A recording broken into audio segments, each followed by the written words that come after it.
Welcome to the Alcohol Tipping Point podcast. I'm your host, Deb Maisner. I'm a registered nurse, health coach, and alcohol-free badass. I have found that there's more than one way to address drinking.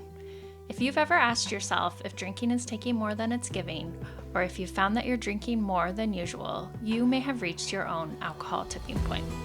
The Alcohol Tipping Point is a podcast for you to find tips, tools, and thoughts to change your drinking. Whether you're ready to quit forever or a week, this is the place for you. You are not stuck and you can change. Let's get started.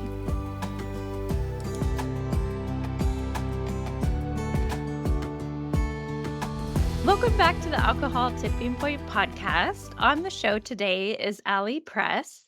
Allie is a therapeutic coach from the UK.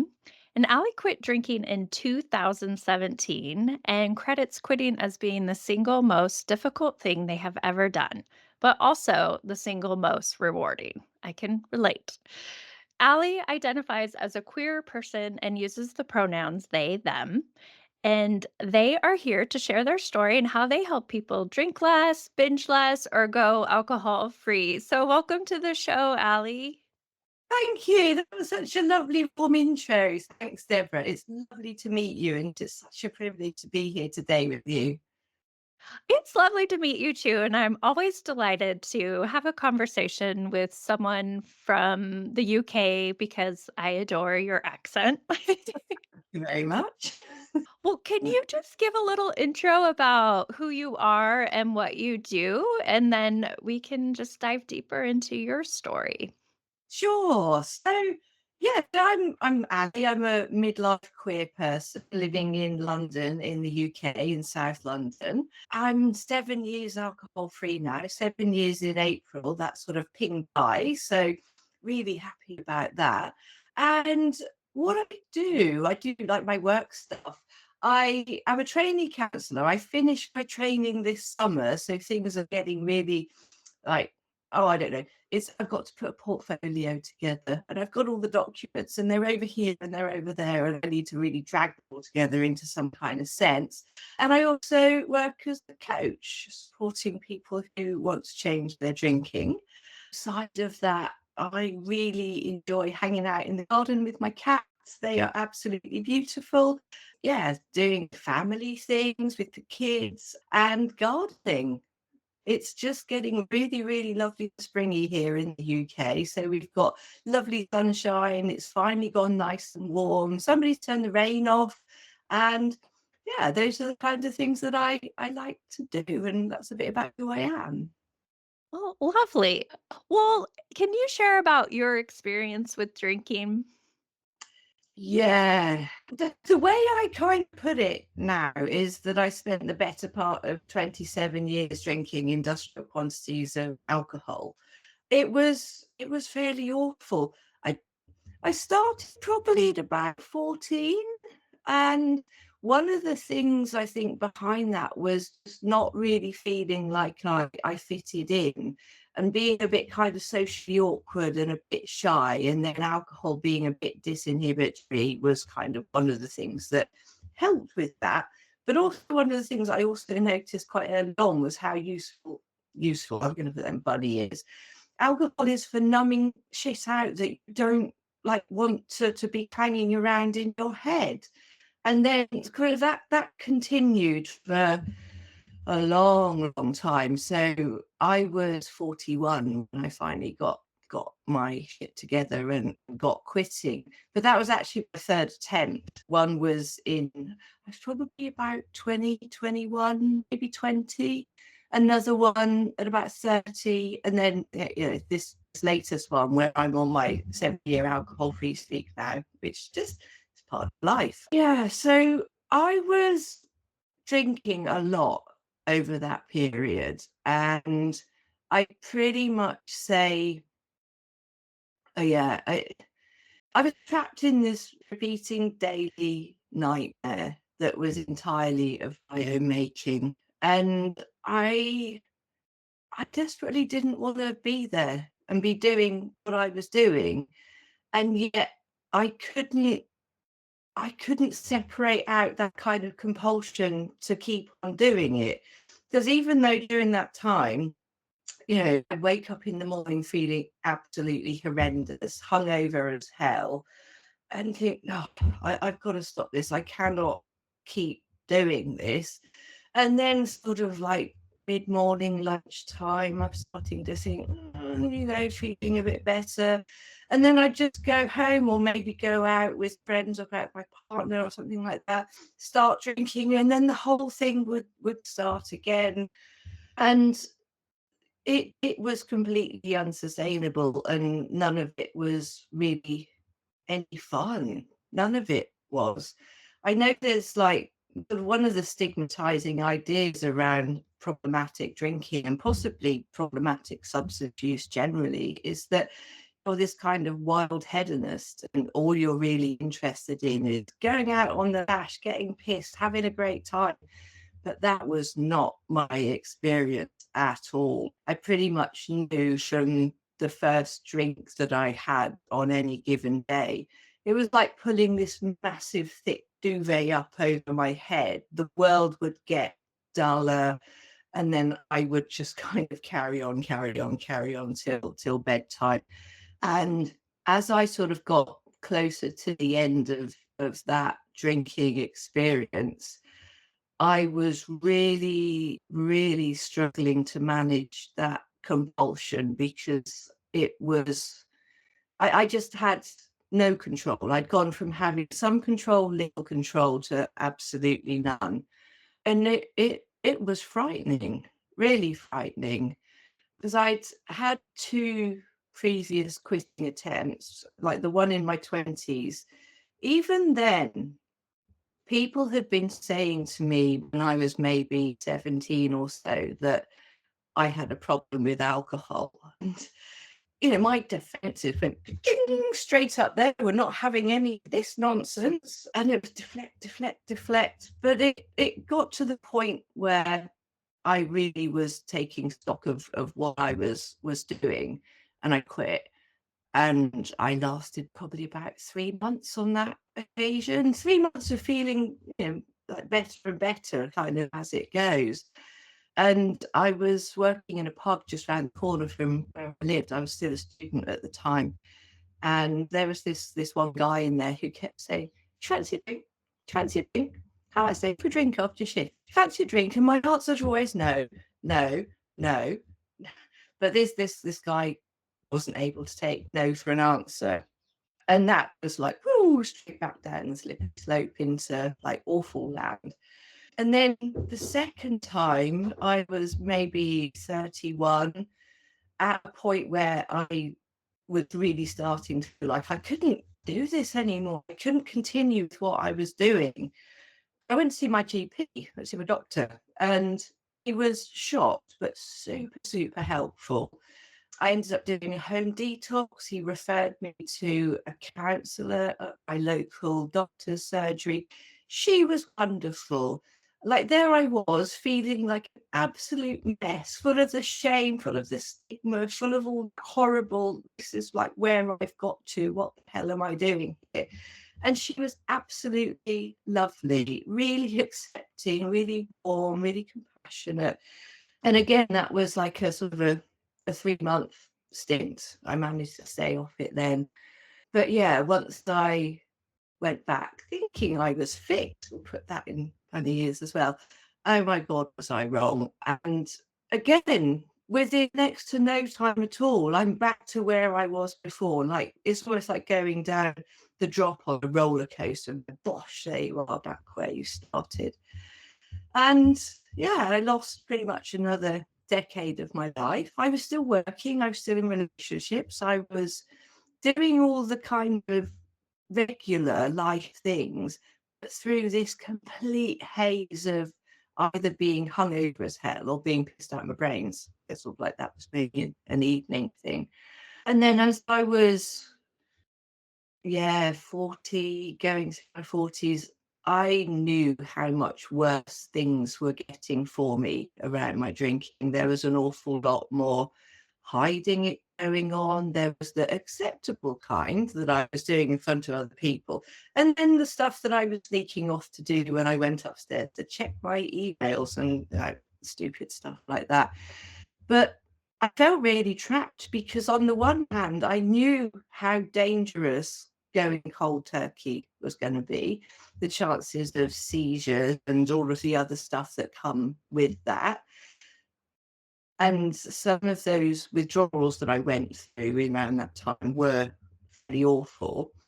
And then on the other hand, the amount I was drinking was also giving me these really, really horrible experiences. I was struggling with sleep apnea, for instance. I'd wake up in the night gasping for breath, terrified because I didn't know if I had just nearly died or I was about to nearly die, till I sort of managed to get my breath back again. So whichever way I looked at it, I seemed fairly fucked, because over here, if I carry on drinking like I do, the quantities are going to get me. Over here, if I quit in the cold turkey way, that might get me. But I was also absolutely riddled with shame and anxiety, and I didn't want people to know where I was at with it. I didn't want people to know how bad I got. And like, I didn't know anybody who'd quit. I didn't know anybody who'd been in a similar place to where I'd been and come out the other side and was having a great time of it. I just didn't know that. I thought life was destined to be fairly awful if I quit. So I just felt absolutely trapped with where I'd got to with it. Yeah, and that shame just keeps us stuck, and it's so, hard to overcome. Well, how did you make it stick this last time? So I used to have my hair cut at this barber shop in Hackney, which is in East London. It's a fairly small sort of place, and I knew the woman that ran it quite well. And in there, they had these flyers for this group called Queers Without Ears. So I would sit there on the bench waiting, and I'd be eyeing up these flyers that were next to me, but I daren't pick one up because just by the mere fact that I did that, everybody would know what a massive, massive problem I had. And there's next to nobody ever in this shop. It was quite small. So the day that I finally picked one up, there was Clara who was cutting somebody's hair, customer who was having their hair cut, and me. So I quickly grabbed one of these and I shoved it in my bag. I took it home and I read it. I found the Queers Without Beers group. I found a parent organisation, Club Soda. I joined their Facebook group. I started one of their courses, which was like an 8-week how to moderate your drinking thing. And in that community, that's where I found all the other people who were just like me, that I previously like just hadn't like I knew people existed, but I had no idea where they all were. And I can only really liken it to being the only queer person in the city. You're living in a bunch of sort of heteronormative spaces with heterosexual people, and you've got absolutely no idea like where you're you feel so different and out there and unlike the others. And then all of a sudden one day you find the building where all the other queer people are hanging out. And you're like, this is it. This is me. This is where I belong. These people are my people. That was, yeah, that was like the game changer for me, finding the other people who'd been like somewhere near where I'd had. All our stories are different because we're all different, but there they all were. And that's where I found my role models, the people who had quit and were having these amazing lives as a result of having done that. And it totally changed my perception that quitting drinking would mean the rest of my life would be dull, grey, long, and boring. I really thought I was going to be like really on the outside of life, because who's going to invite me to a party if they don't drink? They still happen. People are considered boring if you don't drink and all this kind of thing. But I knew I had to do something. And then there were all these people who were absolutely having great lives just with no alcohol. It's not that they were doing wild partying or things like that, but they had all like they had their shit together, they had the ducks in a row, and they weren't relying on alcohol in the kind of place that I had been, and perhaps they had been too. And it was through them that I learned what I needed to learn, and where I started putting that into practice with this huge amount of support underneath me. It was life changing. Well, that's wonderful, and I agree, like, finding other people who get it and get you and that community, that connection, because I mean, I remember feeling so alone as well, like, I felt like I must be the only person that has this problem, Yeah, and finally find for me, it was finding people online, part of Annie Grace's community, she yeah. wrote This Naked Mind, I'm sure you're Yes, familiar with, yes, and I was the first bright, like, like sober lit kind of book, quick lit book that I read. And I was like, oh, this makes so much sense. oh, yeah, I mean, like you said, like a game changer, and so it was Club Soda, and then within Club Soda was this other group called Queers Without Beers. Yes. Oh, that's Yeah. funny, I like that. It's an awesome name. Yeah, that is awesome. So Yeah. that was kind of the secret sauce for you to get to the point where you could be done with drinking.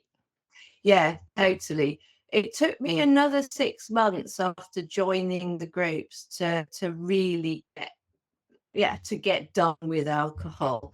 And it was really a process of try this, try it again, do it again, repeat. And then my days that would be like from 1 day, and then I got to 3 days, and then back because I'm fixed again. And I'm, of course I'm not fixed. I was never fixed. And these periods of sobriety were getting longer. And I think probably my longest in that time was around about 3 weeks. That was just coming up to the last time I slipped. So this 3 week kind of like being alcohol free, things were starting to get better. I was feeling better. And then I succumbed to a lunchtime glass of wine thinking, this is fine. But obviously it wasn't. And what I noticed was that every time I slipped, things seemed to be getting worse. That was probably one of the most horrible experiences about it. But it didn't matter to anybody else in the group the number of times you kind of disappear off and then come back again. Nobody was there saying, oh, you can't do this, can you? Oh, no, no, not for you.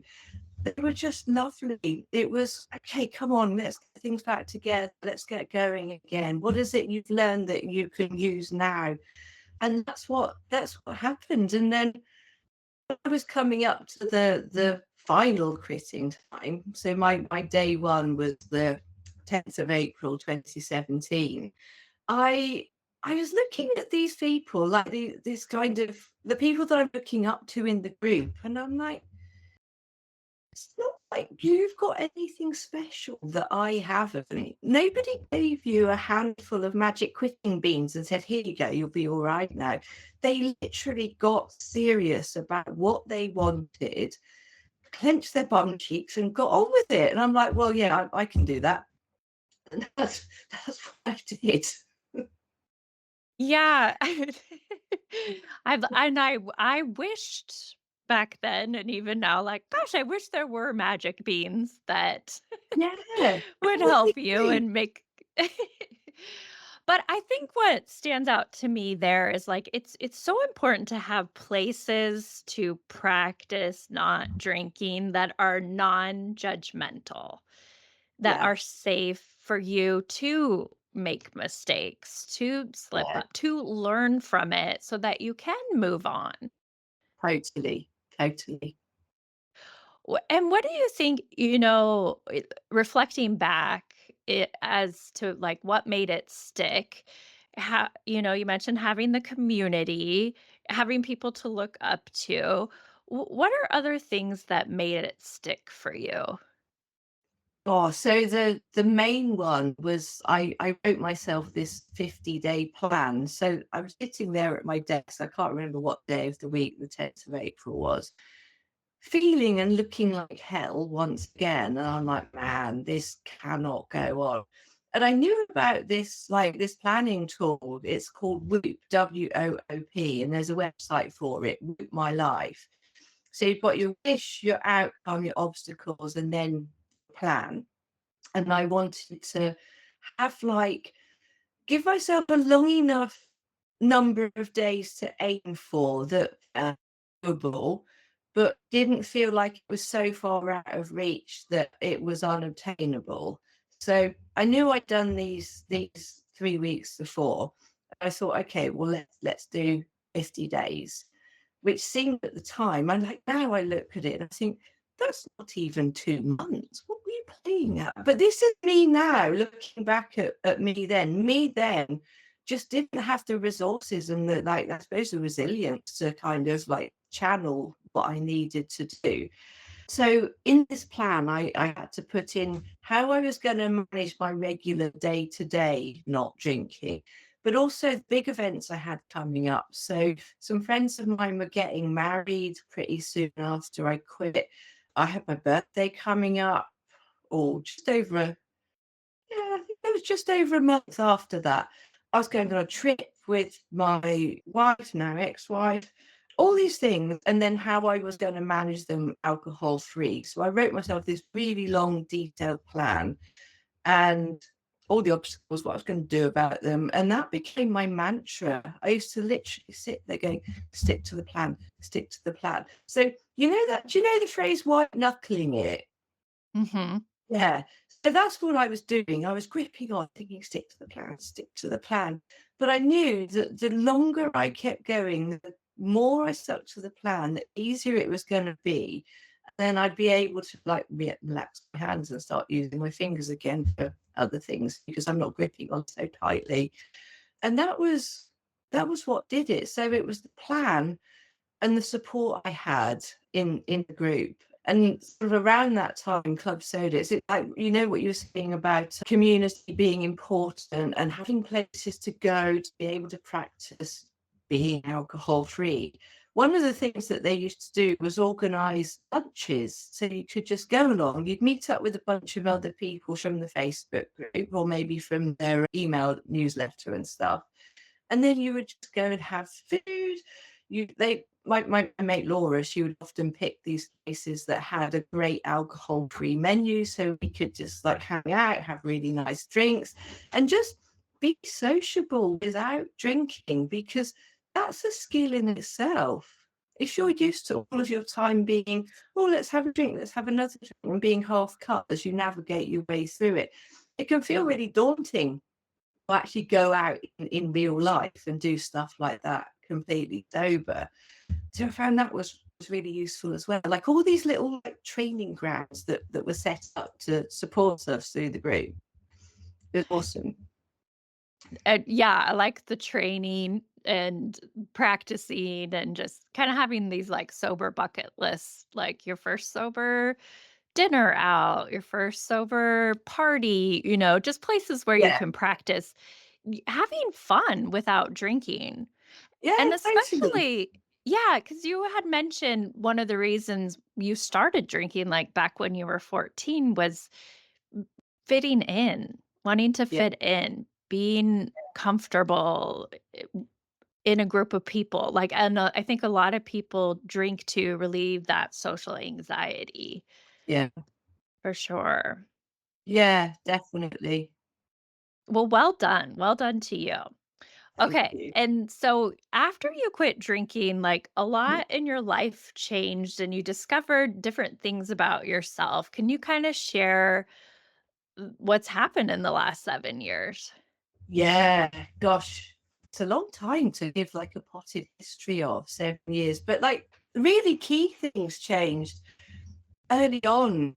And one of them, and it's when I look back on it, this is to do with my relationship. When I look back on relationships in general, although I was like authentically living my sexuality, I was doing an awful lot of going along with things because I wanted to fit in. I going along with people and sort of choosing people on the basis that they seem to accept me rather than did I particularly like them? And this is a really hard one because once I quit, I started to realize how parts of my relationship, whilst I was in a relationship with a really, really lovely woman, we just weren't compatible in a lots of ways. And that was probably one of the most difficult early on things that I had to navigate. And yeah, I mean, I still have a lot of sadness about that now because all things being equal, it it wouldn't have happened, but it did, and that was sort of part of finding that authenticity of mine. Another key thing to go was my job, and that took a few years. So I was working as a lecturer in a university, and really not having a great time of it because one of the other massive changes was discovering that I'm neurodivergent in a number of different ways. I certainly think now that some of my drinking behavior was a way of dealing with that unknown neurodivergence and that feeling that I was very different to other people simply because I am. That's just how I am. So I had to do something about that. So I mean that wasn't one of the first things to go, but that discomfort I had around what I was doing was growing and growing. I think one of the key things was around neurodivergence and discovering that I am, and actually that's I think where a lot of my kind of social anxiety comes from, my feelings of difference in the world. I mean, sure, I'm queer, I always have been. I've always been gender non-conforming. I'm now non-binary. That's kind of the word that I find that fits me best. But neurodivergence on the top of that and all that kind of masking that I was doing in order to fit in, and then drinking away all the clanging discordance going on in my head. Yeah, accepting that was quite a biggie. Thank you for sharing that. And with that neurodivergence, it seems like there have been more and more studies that are linking ADHD with Alzheimer's disorder. And you have shared that your particular combo of neurodivergence is the ADHD, autism, and dyspraxia. Yeah. Yeah, can you just share what those different diagnoses are and how you found out about them and Sure. just Yeah. educate us? Dyspraxia was the first one that I sought a diagnosis before because, like, I mean, it's also known as developmental coordination disorder. So I always knew that I was really clumsy and walking into things was just kind of part of the course. And a lot of sort of unexplained bruises that I'd find on my arms and legs, I kind of put down to being a bit pissed, walking into things, get bumps, don't really notice, look down the next morning, what is that massive bruise on my leg kind of thing. What I noticed that didn't really go away. I was still really walking into a lot of things. I was having sort of difficulty with my hands. Like, one of the weirdest things I think was picking through small change in my hand and having that fine motor skill in order to be able to do it. When I noticed doing it, and this is sort of part of the shame that goes around with the drinking, I'd be pissed and I'd be looking at it, I'd try to sort through my money, feeling like such a loser because it's a handful of money, yet I can't sort it out. So it must be to do with my alcohol use. Only that doesn't go away either. And sort of using keys. And I was going to sign up to work with a personal trainer. I wanted to mention the dyspraxia because of the movement, the coordination, that kind of thing, and not being kind of all that. I don't know if there's a graceful, but just not being. Because I'm not. But as I was looking into it, learn more about it, I discovered all of the cognitive things that also go along with it, the kind of brain fogginess, the way my brain could like latch onto. I could have like a perfectly lovely time out with somebody. One thing that was said, just the tiniest thing, would lodge in my head. I'd get home, the kind of the overall enjoyment of how amazing it'd be would just kind of like filter away. And then my brain would just hammer shit out of this tiny little thing that happened and bend it out of all proportion. And I discovered that that was also related to dyspraxia and kind of cognitive stuff that goes on. So I had an assessment, and yes, there I am, diagnosed dyspraxic. But what I also discovered was that that didn't really seem to like properly encapsulate what my experience of the world was. And when I was looking again at people who'd been there before me and the great people who'd quit and were then like come out the other side and having all these like these great lives, and how they were talking about how much more brain power they had. And I'm like, well, where's mine? When do I get that upgrade? And it just wasn't coming. So I was like, well, this just makes no sense. So then I started looking into ADHD, thinking, yeah, that sounds a lot like me. I had a little like pinging bell going off in the back of my mind around autism as well.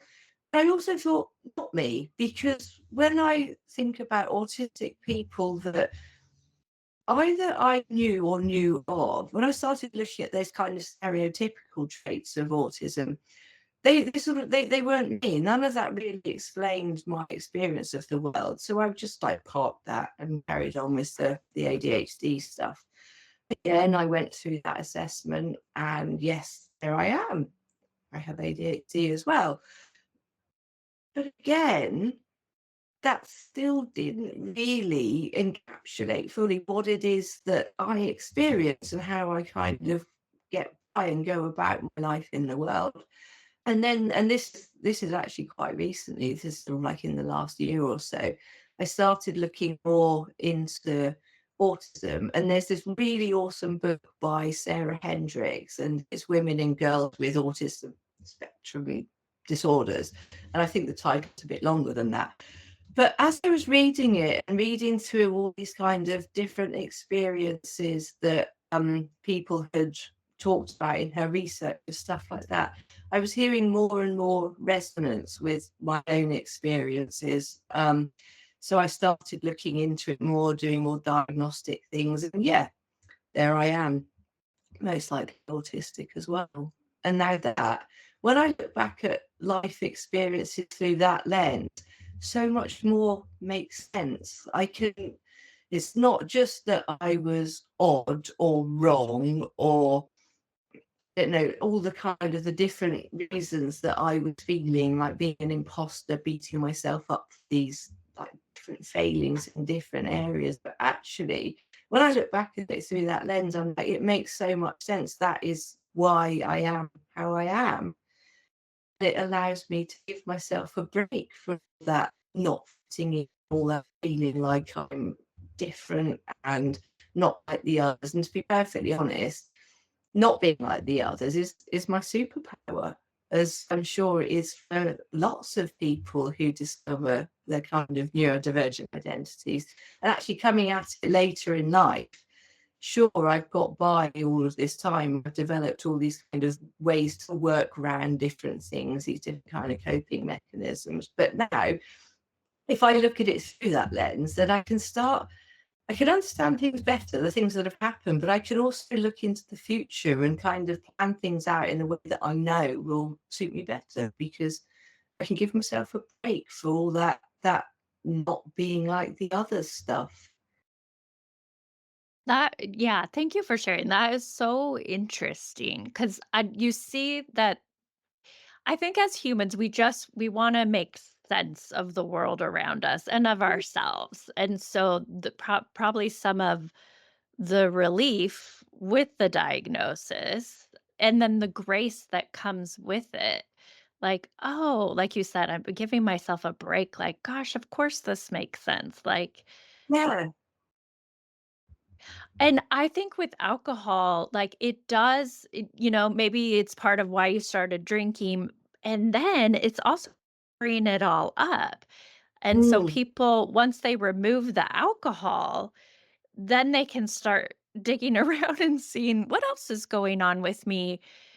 Do maybe I have, mental health disorder or something else is going on. I know in my experience, I had migraines, undiagnosed migraines.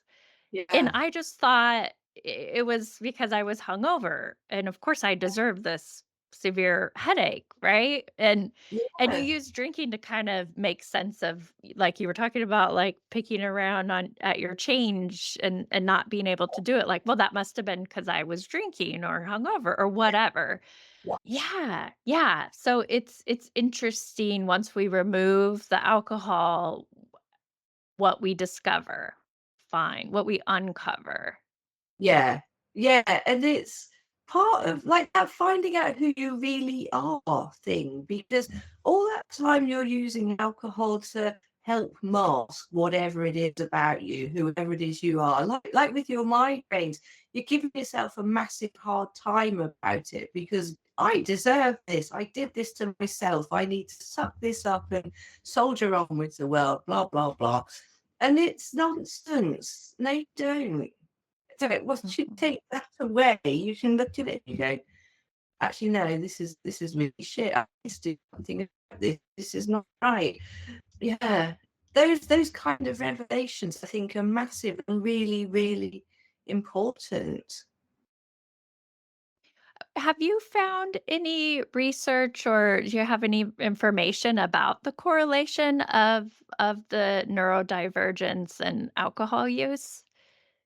No, I've been doing some work on this recently because I'm doing a presentation with a friend in a couple of weeks' time, and there is, but it's there's nothing sort of really concrete. There is stuff out there that says, oh yes, people with ADHD can be more prone to problematic drinking or problematic substance use, and then there are other studies that say people with autism are more susceptible to addiction. And then there are others saying that actually people with autism are not more susceptible to addictions because I don't know, they're kind of relating it to that more logical thinking. And I I do think very logically, but logic and reasoning kind of go offline when you start putting in alcohol to deal with emotional distress. There's nothing concrete that I can like pull out and talk to you about. Right, Yeah, this. I was just curious and I Yeah. appreciate you sharing about your experience and I think it's helpful for people when they do quit drinking because you're right. Mm. Sometimes it seems like, oh, everything should be great. I gave up Yeah, drinking. Like, where's my superpowers? yeah, totally. It's Yeah. interesting actually, just coming back on that. When I had my dyspraxia assessment with this occupational therapist, Rosalind, she was telling me about the sort of the amount of undiagnosed neurodivergence there was in people that were using alcohol kind of over and above what sort of regular members of the population do. Again, it was more anecdotal in what she was saying to me, and it just made sense that, yeah, actually, if you really feel that difference to other people, like really deep within you, then for sure you're gonna, I don't know, I say you're gonna find ways to kind of quell that discord that you have. Not everybody does, obviously, but yeah, it's easy to, I think, because alcohol being so widely available. Yeah. Yeah. Well, what do you think are some unique challenges in the queer community related to drinking? Yeah, gosh. I mean, there's a whole bunch of different things, but I think the main one is minority stress. Like all of that, like anxiety, all of the kind of mental health issues, all of the I'm going to say clanging discord again that comes with being a minority identity person in an environment or society that's actually quite bigoted and quite horrible. And I'm not saying that this is across the board because, like, certainly in London where I am, it's way more tolerant than it might be in smaller towns, smaller cities up and down the country. So there's that bigotry that goes along with being queer, and then drinking in some ways to kind of like help quell all of that stuff. And I think with even within that minority stress, there are identities within that where people end up feeling even more stigmatized. So trans people, particularly non-binary people, and actually bisexual people, because even though you might imagine that as kind of mainstream queer identities might be, you've got sort of lesbian, gays, and bisexuals. And when I went to university when I was 18, we had the LGB society for those kind of three groups. Trans people were not even on the radar. Trans people existed, always have done, but just weren't included in those kind of groups. So there's being a minority within a minority. And then if you're a person of color within that as well, you're even tinier minorities. So that ends up feeding these kinds of like harmful behaviors. And then it's kind of around socializing, because drinking, going to bars, going to clubs was so wrapped up in queer identities. It was how you met people, how you socialized with people, how you got to have sex with people. All of that dating, mating, relating kind of stuff happened in these drink fueled environments. And actually, that's why when I started to quit, Queers Without Beers was so important to me, because here I could find the others who were like me, but also weren't drinking. And I suppose if you look at it from a historical perspective, the Stonewall riots, that happened around a bar. I mean, the alcohol use was there. And I think when you start dealing with things like depression, like with anxiety, like with being part of a stigmatized, marginalized identity, I don't know, you might have been ostracized by your family, you might have been kicked out of home when you came out, you might have really struggled to find other people who are like you. I think that something that isn't readily available as alcohol becomes quite attractive, because I know firsthand how good it is at numbing out all of that emotional distress. Yeah, that's kind of one of the really big things around there. Yeah, I mean, this isn't like a queer people specific thing, because when you start looking at adverse childhood experience like sexual abuse, bullying, harassment, just for simply being who you are, that then leads into this kind of longer term feeling out of place, like you know, and then there are pressures to try and fit in and be like the others in these queer spaces, which is why in part of the work I do, I'm a counsellor for an LGBTQ plus mental health organisation in London. Many clients that we have are dealing with chemsex issues, so they're kind of coming to London. They might decide that, I don't know, they live in, I don't know, the sticks of Staffordshire or something like that, come to London and then want to be able to fit in and kind of be accepted in the scene. And sometimes chems, which is drugs and crystal meth, all kinds of different things, become part of that experience. And almost in the same way that in my generation, so I'm sort of midlife, where alcohol was the way that you met people, socialized, dated, related, drugs are now becoming more of an issue. And that's all about stigma. It's all about being marginalized just for being who you are. When you're a decent person going about your business, you just happen to have a sexuality or a gender identity that's not of the norm. It's horrible, really Yeah. horrible. Well, I'm so appreciative that there are people like you who are out there helping and now you're on the other side, like you're free of alcohol and now you're helping as a therapeutic coach. Yeah. Is that the right term, what you call yourself now? Yeah, that's what I use. Yeah, because what I what I'm trained to be a therapist, and like a talking therapist, and I love it. I'm good at it. I have really nice, warm connections with my clients where I feel like I can really help them sort through a bunch of stuff. But it's very like here and now, looking back towards the past, and of course that's really important.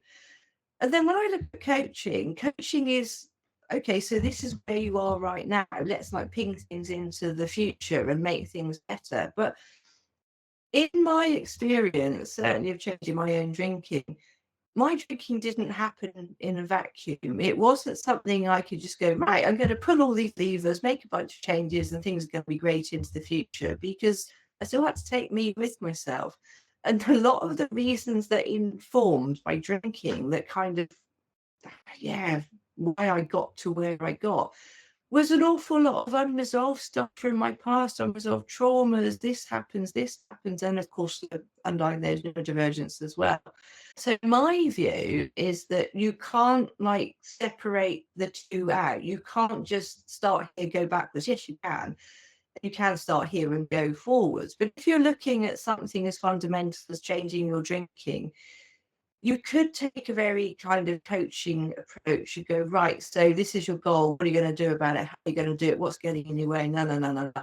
But if you've still got all of this kind of emotional stuff going on that's unresolved, that you're not looking at, then there's still that danger that when those same triggers come up again, you're just going to go, whoops, back to where you were before. And yeah, that's one that I'm quite familiar with on a personal level. So I bring both together. Like I bring that, how did you get to where we are now? And how do you get to where you're going in the healthiest way possible? So yeah, therapeutic coaching is the bit in the middle where therapy And overlaps with oh my coaching. gosh, so needed. Like, what a great skill set you have as a therapeutic coach. That's wonderful. Well, how could someone find you and work with you? I mean, I know you're in the UK, but tell us Yes. how anyone could contact you, or Yeah, if I am that's in possible. the UK. Oh, it's totally possible. Yeah, the best way is through my website, which is alipress.uk. And to be honest, most of my clients are in the States at the moment, so quite happily working internationally and sorting out all of those like, time differences and stuff. But yeah, the website has like most of the info about me, about what I do, how I do it, and then there's a contacting me thing. There's like my email address is on there, so that's the best way to get in touch. Wonderful. I will put that link in the show notes. I will say when I first did my Google search of Ali Press, there's a store, like an online store called Ali Express, Express. I and it kept know. wanting to send me there. I'm like, Yeah, so Ali Press, not the store. yeah, yeah. That I noticed that not long after I registered my domain name. I mean, I knew about AliExpress, but I hadn't like connected this. Oh my Yeah. God, we need like a couple of letters different in this. But that's my domain name, and I feel attached to it, and I want to keep it, even though Oh, I'm competing against this it's massive online lovely. store. No, that's why I'll put it in the show notes. I'll put the Thank full you. link, but Yeah, just so everyone knows, I think if you're feeling stuck or alone or looking for someone who gets it, I would strongly suggest you talk to Allie. thank Thank you. you. Yeah, You. I just want to thank you so much for sharing your story and your experience and how you're helping people. It's just wonderful. So, thank you. Thank you. And I just want to thank you as well, because it's been an absolute privilege to be on the podcast today and to chat with you and talk about all these things, because I think one of the key things is the not feeling like you're alone with it. And you're not, because here we all are. We're out here. So thank you. Oh, you're so welcome. Thank you so much for listening to this episode of the Alcohol Tipping Point podcast. Please share and review the show so you can help other people too. I want you to know I'm always here for you, so please reach out and talk to me on Instagram at Alcohol Tipping Point, and check out my website, alcoholtippingpoint.com, for free resources and help.